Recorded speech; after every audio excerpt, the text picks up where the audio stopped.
If you want to take the example of anybody, either Shiva, Rama, Krishna, whatever the main deity is in the country, let's take Rama because he's always in political dispute. He's still in a real estate problem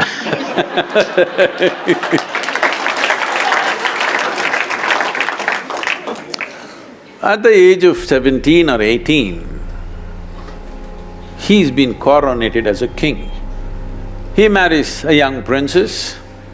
In a short while, some political situation, something goes wrong, and they're banished to a forest. Well, in your television, whatever you saw, or in some movie you saw Rama Sita doing honeymoon in the forest. No, it was an exile. Going to the jungle is not a picnic. Most of you may not know, I've lived in jungles by myself alone without any outside support. After 3 weeks, when I came back home, my mother would look at me, she couldn't recognize me because from head to toe, insect bites, this, that, you cannot be recognized. Especially if you take girls, when they come out after 2-3 weeks, you cannot recognize them because everything will be swollen, all kinds of things will happen to you if you live in the jungle. So taking a young wife and going, she's not a tribal woman, she's a princess, going to the forest was not picnic or honeymoon, it was an exile. As if that was not bad enough, the Sri Lankan people came and kidnapped the wife. Now, he's a king after all. If one wife goes, he could have found a local solution. A king is entitled to have many wives, but one is gone, he could have found somebody next to him. But the man loves the woman so much. In those days, no GPS, you don't know where exactly Sri Lanka is located. Just him and his brother walk, I want you to imagine the walk from Ayodhya to southern India. Not a simple search. How many people will search for a lost wife 6,000–7,000 years ago, walking 2,000 plus kilometers? How many men would have done that?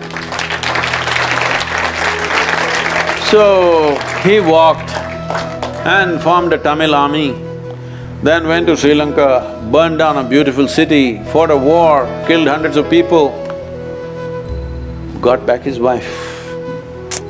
If a man has to do this, that woman should mean so much to him to do such an act, isn't it?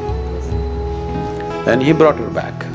Again he became a king, again something goes wrong, by then she's pregnant.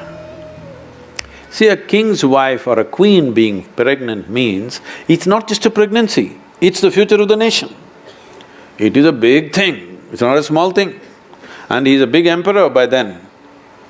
But something goes wrong and he sends his wife to the jungle again.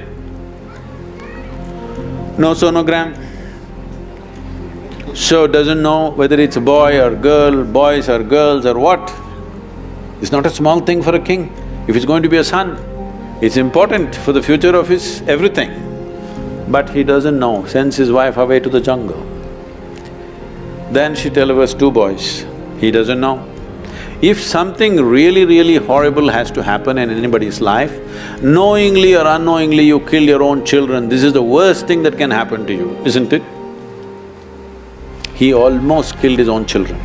He fought a battle with them, nearly killed, he had intent to kill, not knowing they're his children. Fortunately, it did not happen. But anyway, he never again saw his wife, she died in the jungle. You don't call this a success story, isn't it? Hello? You don't call this a success story. Then why are we worshipping this man? Why is this man celebrated as a great whatever? Simply because no matter what life threw at him, most people would break if one of those situations happened in their life. He is a serial disaster. But in spite of all this, he did not become angry, he did not become resentful, hateful, he managed his balance all the time, did not withdraw, active, doing the best he can, and that's about it. Because the man is free from whatever is happening around him, you throw the most horrible things at him, he is just who he is. This freedom is called Jivan Mukti. It is for that freedom that we bow down to him, not because he's a great hero, not because he's a great success.